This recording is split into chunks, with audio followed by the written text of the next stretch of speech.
Uachtaranta ahaswaram golan jeshaw agam and kesh tawagta module morley shaganta farige san Atlanta Herhui. On behalf of the Committee on Fisheries, I want to state that the present situation as regards the unjustified and irresponsible autonomous mackerel quotas of 282,000 tonnes set by both Iceland and Faroe Islands for 2013 is totally unacceptable. This reckless behaviour is putting at risk in the medium to long term a very healthy mackerel stock and the livelihoods of the pelagic sector. It is now 12 months since the Marine Stewardship Council suspended the accreditation of mackerel in this region. And if the mackerel stock collapses due to the actions of both Iceland and the Faroe Islands, it would have a devastating effect on the entire EU pelagic sector. We should have learned from the overfished stock of blue whiting by the same parties, and it is clearly shown when no action is taken what can happen. The Iceland share of mackerel in the North East Atlantic was 1% in 2006, and it now stands at almost 23% this year. The Faroe Islands has increased from 4.6% to 29.3% in the last 4 years. In quantity terms, Iceland has increased its share by 30-fold and the Faroe Islands by 6-fold over the same period.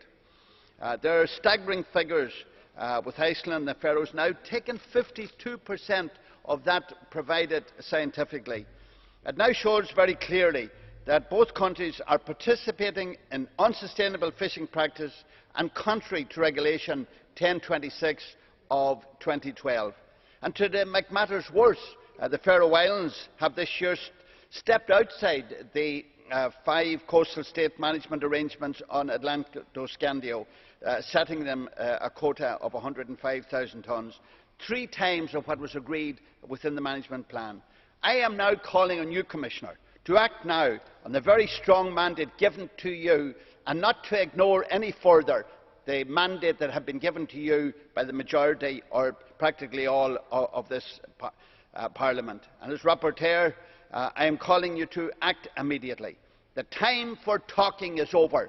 We have got to see action, and action must be taken to save this industry. In light of what I have said and the specific requirements laid down in the framework regulation, I find it very difficult to understand why the Commission and the Commissioner continues to ignore the views of the vast majority of this House. Surely, Commissioner, you must see that this overfishing is going to result in a serious devastation for the industry. There are at least 12 rounds of negotiations with neither party coming to the table with any realistic proposals. They will now continue to do so unless immediate action is taken.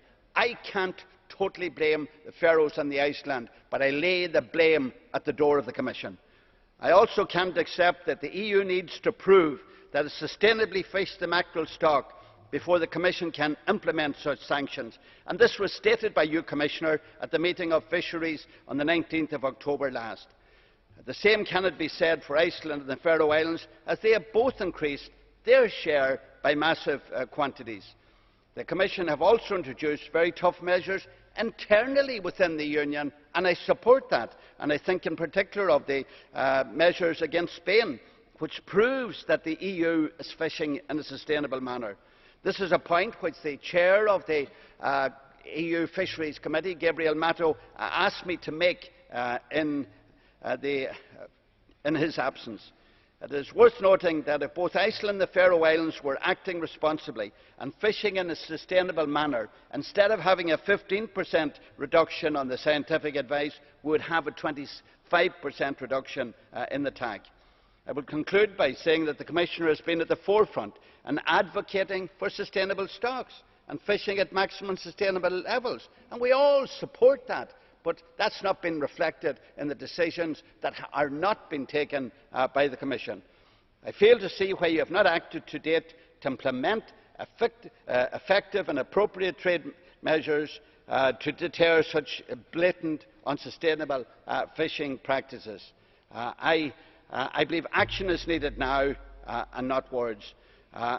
You have been given a strong mandate, but you are ignoring, Commissioner, the mandate of this House. I am losing confidence. I am concerned about the future and about the reform of the common fisheries policy, and I would sincerely hope that you will have some good news for us tonight and tell us that you are now going to reflect the views of this Parliament by taking the necessary action.